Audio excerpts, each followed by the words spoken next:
Hello and welcome back. This is for my 33 dedicated subscribers. Today what I'd like to talk about is unbalanced relationships, where one person is dominant and the other person is submissive. The idea is, students always ask me, don't opposites attract? Well, yes, come and no. Yes, do they? Yes, opposites do attract sometimes, but do those relationships tend to last? Not so much. It's not impossible, but it's not very likely. So what I want to talk about today is very unbalanced relationships where one person is very dominant and the other person is very submissive. So, do opposites attract? Yes. For example, let's say one person is an extrovert. They are really persons. They have a lot of friends, they like to do a lot of things, they like to go a lot of places. Someone who's submissive might be very attracted to that particular person for a number of reasons. For example, the submissive person might not be good at decision making, whereas the extrovert might actually be very good at decision making, or at least making quick decisions, maybe not so much good decisions. So the submissive is attracted to the dominant person in that particular case because either the submissive doesn't want to make decisions or just isn't good at it, or maybe the submissive person hopes by being with that dominant person that some of that dominance, that ability to make decisions, will rub off on them. Well, does that happen? Sometimes. At first, in that particular scenario, the dominant person who likes to make decisions likes the fact that this other person won't or doesn't make decisions, allowing them to have control. As the submissive person maybe tries to become not more dominant, but a better decision maker, the dominant person may not allow them to be dominant.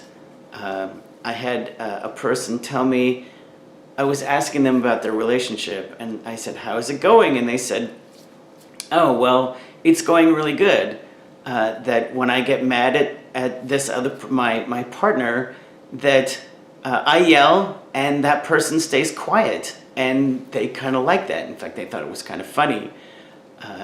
Eventually, I asked them how their relationship was going, and they said, well, not so good. And I said, well, why? And they said, well, now when I yell, when we have an argument, they yell back, and they weren't happy about that. The kind of humorous thing about that is, who taught the submissive to yell? The dominant person did. So they didn't mean to, but the dominant person actually conditioned, I suppose you could say, the submissive person to yell. So sometimes these dominant traits don't rub off on the submissive person. The submissive person doesn't really get what they're looking for. The dominant won't let them express themselves, I guess you could say. It's like, won't let them make decisions in that particular case. Whereas the submissive, wants to make decisions and they won't be allowed to. So what happens then is, in unbalanced relationships, eventually the submissive person or the dominant person gets tired of the situation.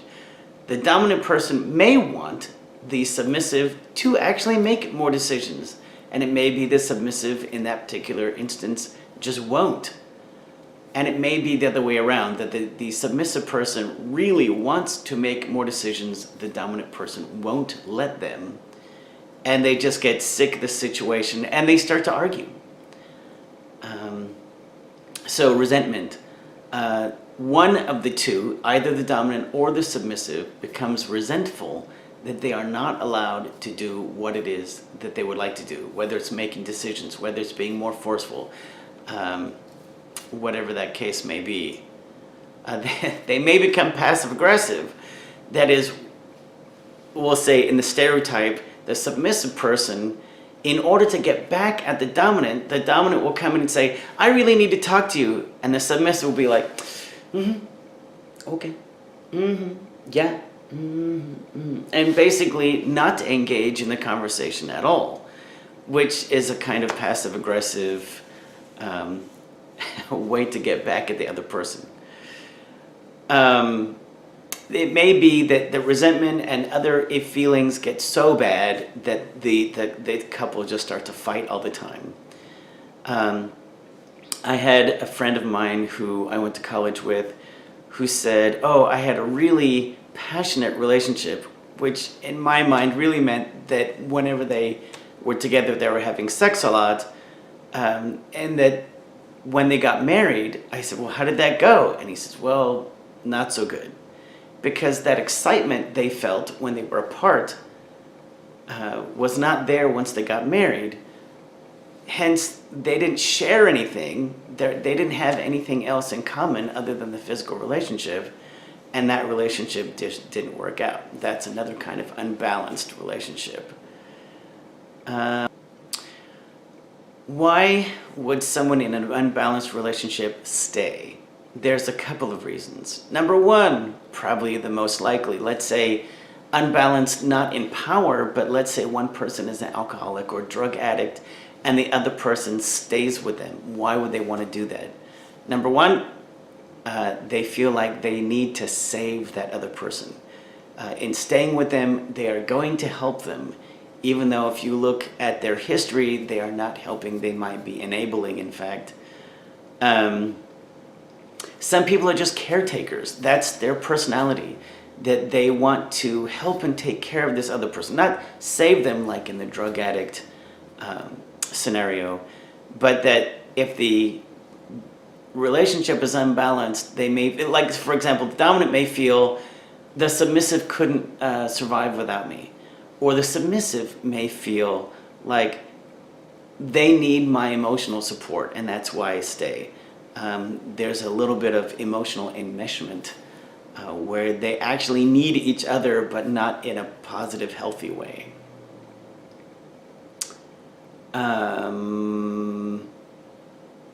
Can they last? There's a concept called economic interaction. Economic interaction means you will keep on performing whatever behaviors that you do, like, say, dating, until that relationship becomes, quote unquote, too expensive. That is, the person is too high maintenance. The person has let you down one too many times, and then you decide this is just not the relationship for me. Or just as long as you can stand it. So unbalanced relationships, can opposites attract? Yes, they can. But do they last? It's not impossible, but I don't think it's very likely. And so what does last? Well, you shouldn't be 100% the same, right? Otherwise, you'd want to be in love with yourself, I suppose. But you should share more things than you are different in.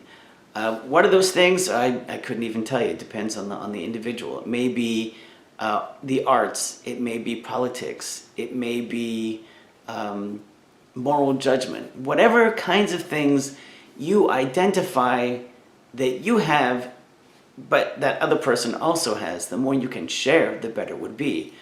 One of the great things to have in a relationship is a hobby that you share. It could be painting. For my parents, it was motorcycle riding.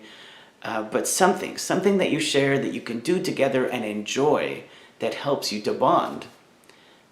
Another thing that may have where people are very opposite but they stay is where one person needs that other person. That would not necessarily be healthy, where the relationship is not healthy, but you stay because you have wants and desires that you need that other person for, even if that other person isn't being very supportive. Cut, recut.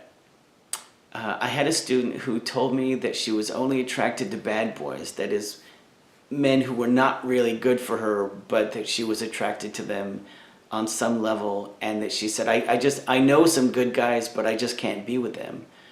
I said, well, I don't know for sure, but let me tell you this and see if it rings a bell. Bad boys do not filter themselves. If they're mad, they'll tell you they're mad. If they are very affectionate, you know that they're being affectionate. And when they're really angry, you know that they're really angry. Whereas a good guy will not necessarily tell you the truth. If they're trying to protect you for something, they won't tell you the whole truth. Basically, that they're hiding something. Maybe that's for no reason. Maybe it's for your protection.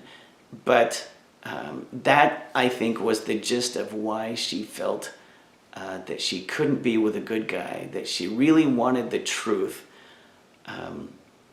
and that she just kept being attracted to all the wrong people. I think it might have been more complicated than that, but that she did agree with, that it had to do, at least in part, with truth. Do opposites attract? Yes, they do. Do they make for good, long-lasting, healthy relationships? Probably not. Thank you for tuning in, my 33 dedicated my 33 dedicated subscribers. Maybe you are survivors. Thank you and bye-bye.